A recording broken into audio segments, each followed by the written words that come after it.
Options are a beautiful thing. That's why I'm obsessed with my McDonald's order. It's ever-changing, but always me. And right now, it's only $3.29. So I can pair a double cheeseburger, 6-piece chicken McNuggets, or small fries for just $3.29. And throw in any size soft drink for just $1. My order might change depending on my mood, but that feel-good taste of Mickey D's is always the same. Ba-da-ba-ba-ba. Prices and participation may vary. Cannot be combined with any other offer or combo meal. Single item at regular price. Is to educate, feed, and nourish the people of Noon through a sustainable community garden. We always welcome extra hands in the garden and can accommodate volunteer group projects. We also have raised beds available for lease for beginner and experienced gardeners. Join us on most Saturdays between 10 a.m. and 12 p.m. at 32 Salbide Avenue, or visit our New Leaf Community Garden Facebook page to learn more. The wait is finally over. Shen Yun returns to the stage with an all-new production filled with beauty, majesty, and a powerful message of hope. Discover the lost culture of ancient China. Discover this season. Coming to Atlanta Symphony Hall, December 24th to January 8th. Tickets at shenyun.com/GA or call 877-ATL-SHOW. The views and opinions of this show and program are not the views and opinions of this station, its management, or its clientele. Welcome to Connecting Hearts. Connecting hearts of women to resources, information, and to one another. Presented by Creative Heart Studios, 18 Perry Street and Noon. Now here's your host, Margie Conway.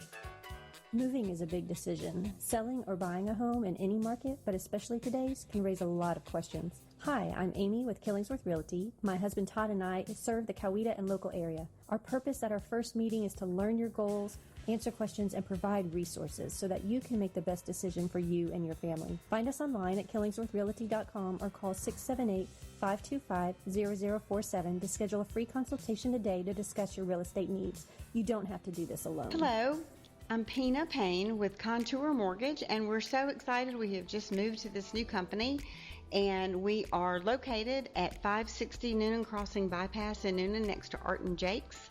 And we have some great products. Our interest rates are better than any other companies, and we also have some great products for the VA. We can do a better deal for you with fees than any other company. We have a lot of different kind of programs. Hi, I'm Holly Reese. I'm the founder of Warrior Defenders. I'm a certified tactical self-defense instructor, and I specialize in women's self-defense. I teach technical drills for survival skills and education on self-defense tools and how to use them. My journey started in self-defense because I'm a domestic violence survivor. I'm here to empower women, to teach them how to be their own heroes, and to learn today to have a safer tomorrow. You can find Holly online at www.warriordefenders.com. This is Margie from Connecting Hearts Network. I'd like you to take just a moment and listen to Linda Kirkpatrick explain to you what Family Patterns Matters is all about. Family Patterns Matter works with youth and their families to help overcome barriers that prevent their success. We meet twice a month with mentoring, tutoring, teaching life skills, resilience, gratitude, and kindness. We also bring music and art therapy. Please visit our website at www.familypatternsmatter.org. Hey guys, this is Dana with Happy Life Nutrition, located on 18 Perry Street, downtown Noonan. Hours are 8 to 5, Tuesday through Friday. Come check us out. We will be serving up meal replacement shakes, calorie-burning teas, coffees, waffles. We have a kids menu and a workout menu. We do deliveries with a 5-drink minimum or $5 delivery charge if less. You can call ahead for your order. Free Wi-Fi, quiet atmosphere for business meetings or get-togethers. Our number at Happy Life Nutrition is 770-683-5172. Can't wait to see you. Hi, this is Margie Conway with Creative Heart Studios, and this is the Connecting Hearts Network program that you're listening to. You know, we've talked many times about how I can make my plans and have people scheduled and do all these things, but I really love it when God brings somebody upon our path and says, put them on this week. And so that's what we're doing. We have Meredith Collins, and she has an overcomer story to share with you guys that I'm just thrilled for you to get to listen to. You know, anything that we can do to help inspire other people to take the steps they need to is right up our alley. It's just what we want to do. And so she has a good story. I talked to her about being on for November for our gratitude, so we just may replay it in November, but it is meant for her to go on this week. So Meredith, thank you for joining us today. Well, thank you for having me. It's such a blessing, and I'm so excited to be here.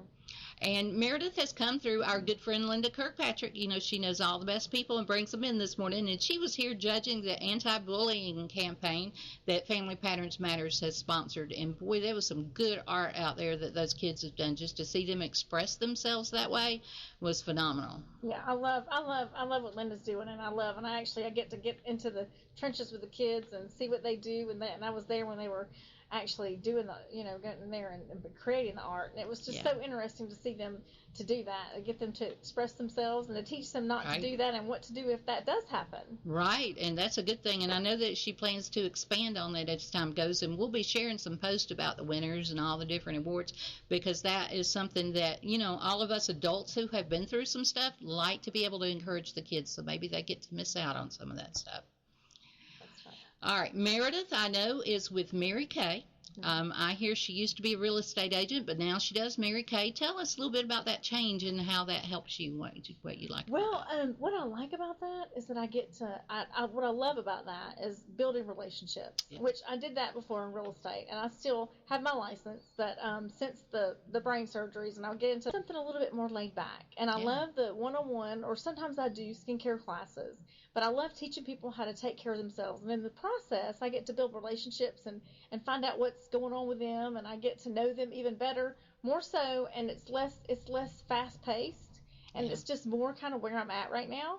And I know with God, you know, there's different seasons in your life, and this is just the season that I'm in, and I'm not apologizing. What I do love about the company, Mary Kay, is that it was that the founder, she was an overcomer herself. Right, I've heard her story. Her story, yeah. And actually, when you get into the program, I mean, when you buy into the company, and you do have your own business, but you're not by yourself. Right. In business for yourself, but not by yourself. Right. I read her autobiography again because I read it years ago. Yeah. And what I love about her is she's wanted to do something in women. She pioneered, because back then women didn't have, the ability to have businesses for themselves. That's true. And she wanted to do something to be able to put God first, family second, and career third. And her husband died actually when she started the company, and she had actually retired from a direct sales company. So she was a really neat lady, and she's an overcomer. She was supposed to be disabled too. They told her, but she overcame that, which I'm not saying people that are disabled are bad, because God has a different path. That's what I love. What I love about God is that He has a different path for all of us, and I just think that it is so cool. Because, gosh, wouldn't it be boring if we all had the same? Absolutely. It would be boring. And I don't think the world could handle too many Margies. I don't think. My husband says the same thing, but then, I'm looking at an art piece that has my daughter and granddaughter on it, and there's really like 3 of us wandering around here. Right. But there's a little difference in each one to make it interesting. Right. Exactly. Kind of a twist. And it's nice. And so that's what I love, the uniqueness of it, that how God created us all different. And I love that, and I embrace that.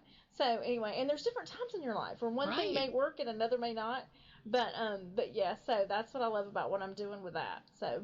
And there most definitely is different seasons. I have gone into a different season. I have a lot of women, even one the other day that is in her late 40s, that was like, I didn't think I'd be changing my life when I was almost 50 years old. Well, I didn't change a lot of things in my life till I was almost 50 years old. And here at 57, I'm enjoying it. I'm really doing it. Yeah. Because I thought 30 was old, much less 50, because I'm getting up there too. But, but the thing is, it's like life just keeps getting, but going through the health crisis, what happened to me, what it was like then, what it's like now, and what happened is, and back in 2015, I was diagnosed. I went deaf in one ear, but I didn't really know. I noticed it, but I was so busy. It was kind of a turbulent time I was going through. That was during the crash and all that.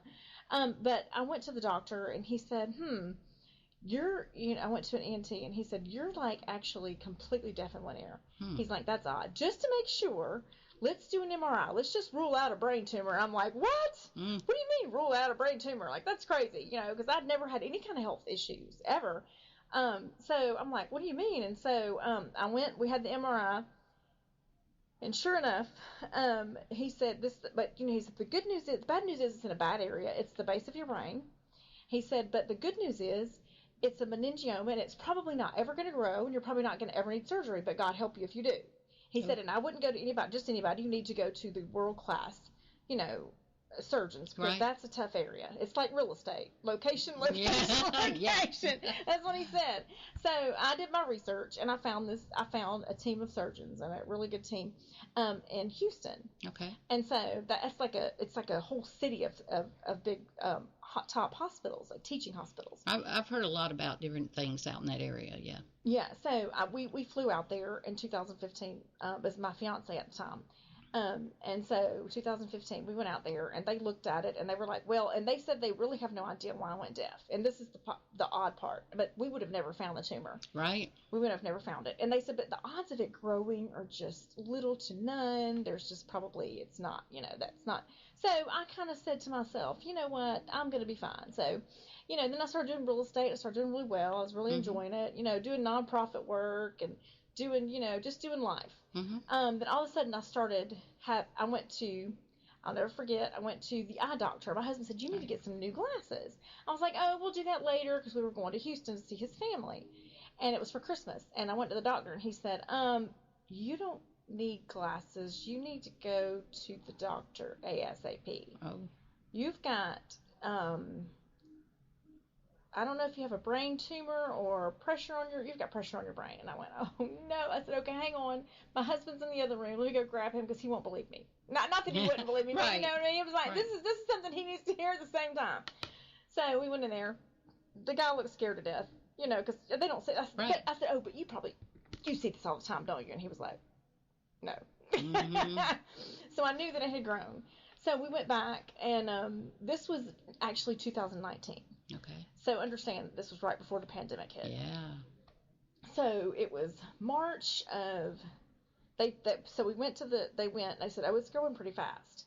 And they said, you're going to have the surgery. Well, I was scared to death. I was already in a support group on Facebook. Right. And I had heard that the surgery, if it didn't kill you, the things that their life they went through because of the location of the brain.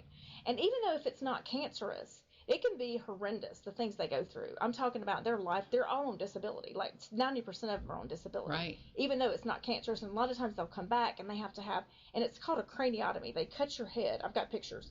They drill your head from this side all the way down to here.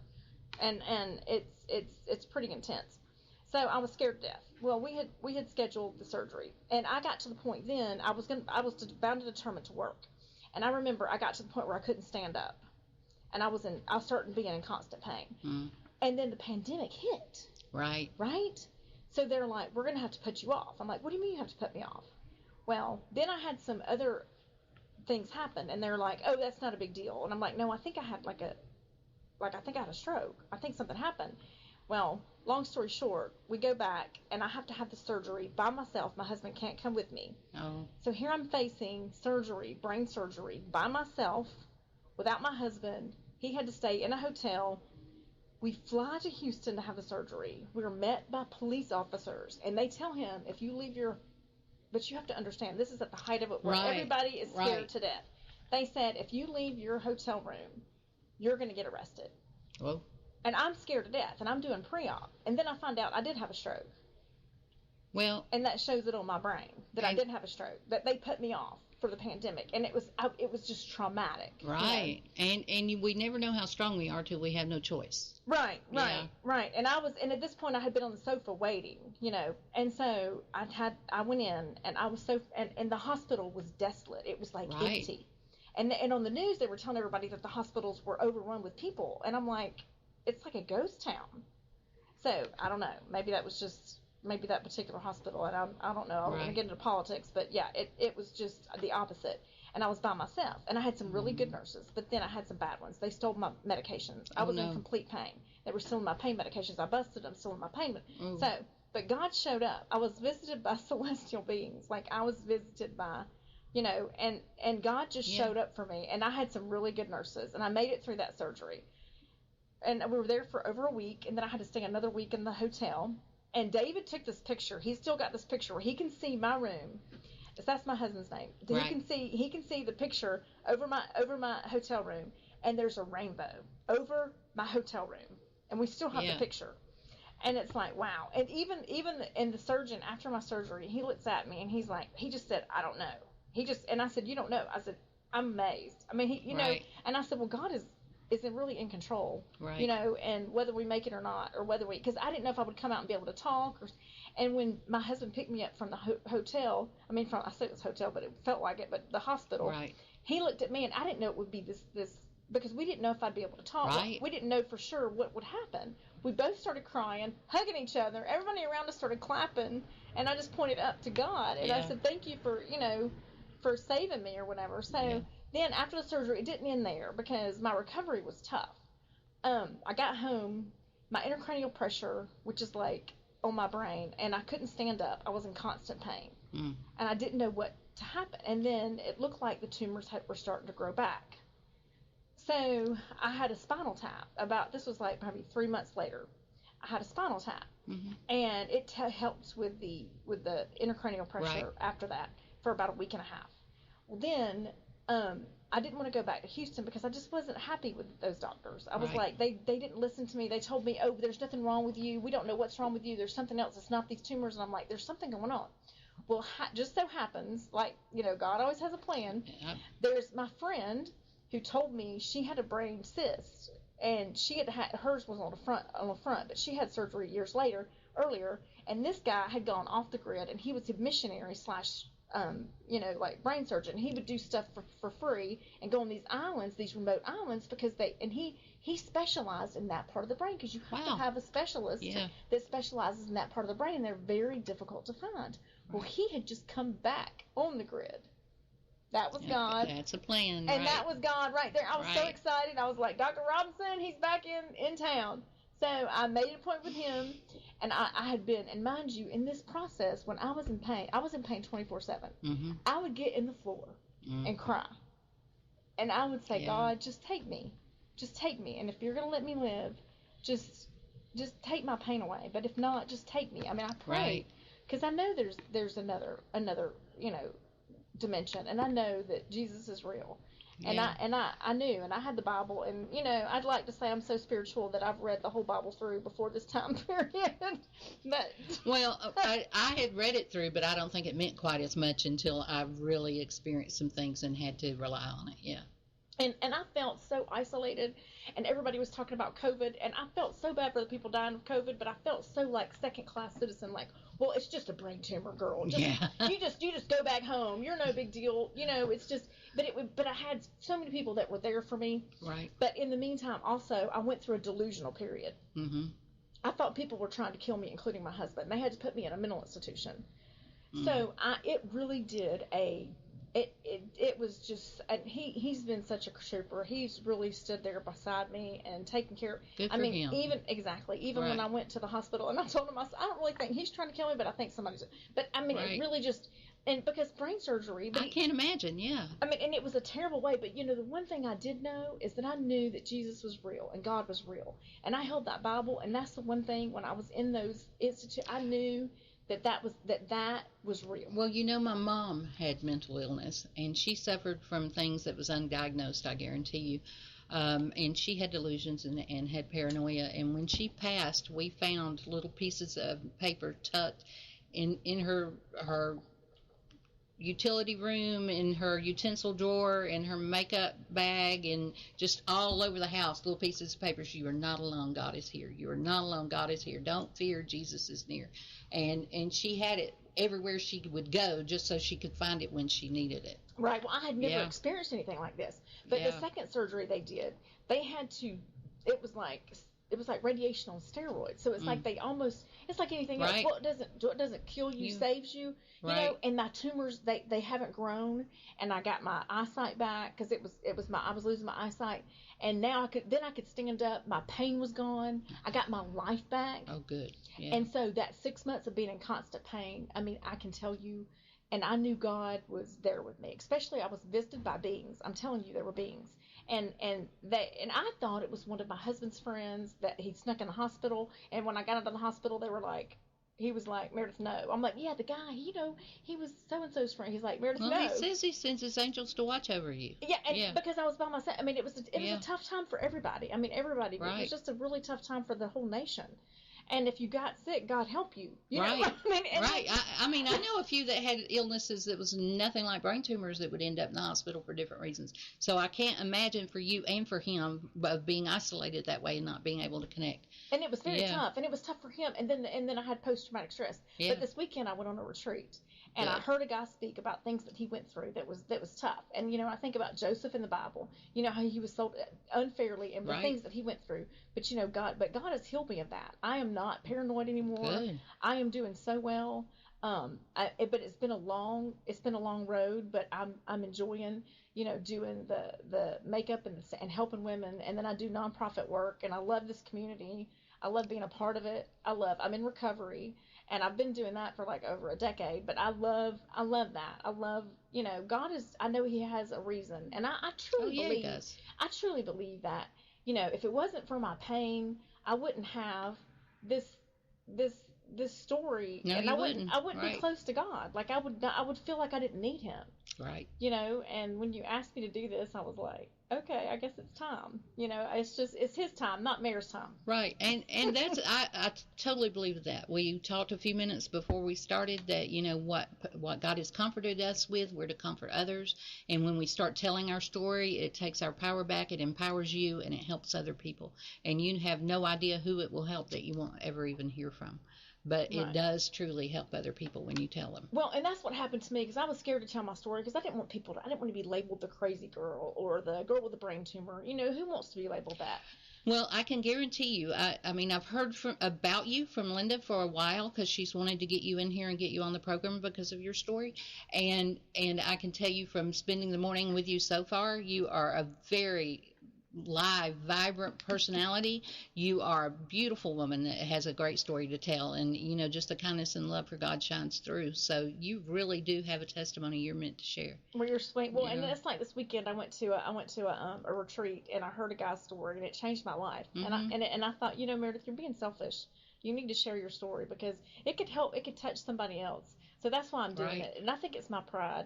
I just, and that. Well, part of it is pride, but I listen to Brene Brown a lot, and part of it's our shame because, like you said, you didn't want to be the girl with the brain tumor or the one with the problems. And I used to tell people because I would get such headaches, I have a brain tumor, but I'm not letting God, them take it out because I get all these weird ideas in the middle of the night, and that's where my creativity is. Now I have been proven I do have a brain, but I didn't have a brain tumor. So, we have shame associated with what we've gone through, and it's like you're embarrassed. You don't want to be known as that person. Well, hallelujah, you're not known as that person. God has healed you and brought you through your recovery. He's brought you through your brain tumor.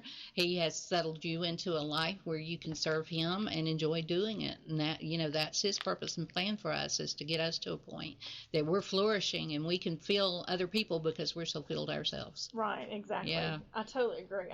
Yeah. So there's a purpose in our pain. Absolutely. And I tell the ladies, and every one of them has come back afterwards, that, they can be nervous before we come on, but once they actually do share their story, they come back and say, oh, that was so freeing. That felt so good. Right. And it does. And the people who love you are proud of you for being able to take those steps and do it. Oh, well, thank you so much. It was so nice meeting you in person. Oh, it is you too.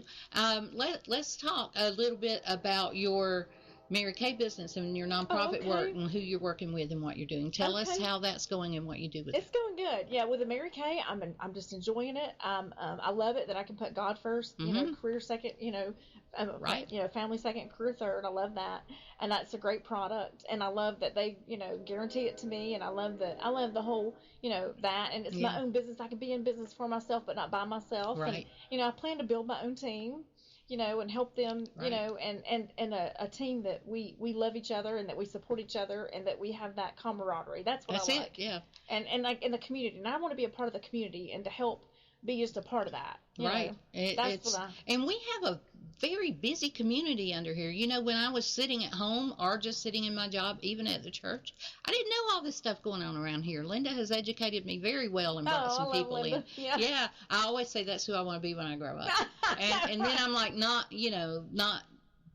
she's retired, and look at what Linda does. Right. Yeah. Oh, yeah. And I love her nonprofit. We just have the best time with those kids. We do. Yeah. With those kids, and we have the the meetings, and then and then we got grandparents raising grandkids. And I looked at one of them, and I looked at her, and I said, God chose you to raise that child. That's good, right? Yeah. You were chosen. Well, and if it hadn't been for my grandmother growing up, my mom and dad were here, but they were in their own drama. If it had not been for my grandmother, I would not have made it through childhood, So I have a special place in my heart for those grandparents that are raising their grandkids. Well, and it takes the village. I mean, I think we have to realize, and I think coming together, and especially after something like COVID, I think we need to come together, regardless of what political side you're on. It doesn't really matter. We need to love each other, love people. Trust God and love people. Absolutely. That's my tagline. And we do need to come together. You're right. That's part of what our Connecting Hearts is about, is bringing people together, bringing women together. So I am positive that we are going to see more of you as this goes on. Personally, I was listening to Ryan Seacrest yesterday morning on the radio and said he had a radio face, not a TV face. And somebody's trying to get me to do a web blog talk thing, and I'm like, And sometimes people joke and go on because I've started, when I go into the radio station, I make sure my makeup's right and I've got earrings on, which I didn't do for a long time, and all this stuff, because it builds your confidence. It does. Well, and that's like with the beauty stuff. It's like the skincare. If we take care of our skin, it takes care of us. It's like how you take care of your skin matters. Right. It really does. And it's not like you have to spend $1 million to do everything. And that's what, I started using the Mary Kay because I couldn't afford the department store anymore. Right. And I couldn't ask my husband, could you spend this much on that? Because I wasn't making the money I was making before. Right. So I found it, and I was like, wow, this stuff works great. Oh, my daughter has been a fan of Mary Kay all along. She even was signed up for a little while there. But she found her calling in what she's doing. But it is a calling, and it is very important to help women feel good about themselves. And that's my goal. And to give good customer service, you know, and if they like it, if they don't, or let me show you how to do this. And, it's just something that, when I was in third grade, I'll tell you a true story. I took all the girls, I stole my mom's makeup and took all the girls to the bathroom and put their makeup on. Imagine what my teacher thought, Well, I can tell you my makeup story. The grandmother that raised me, she would tell me, beautiful women don't wear makeup, to get me not to wear makeup.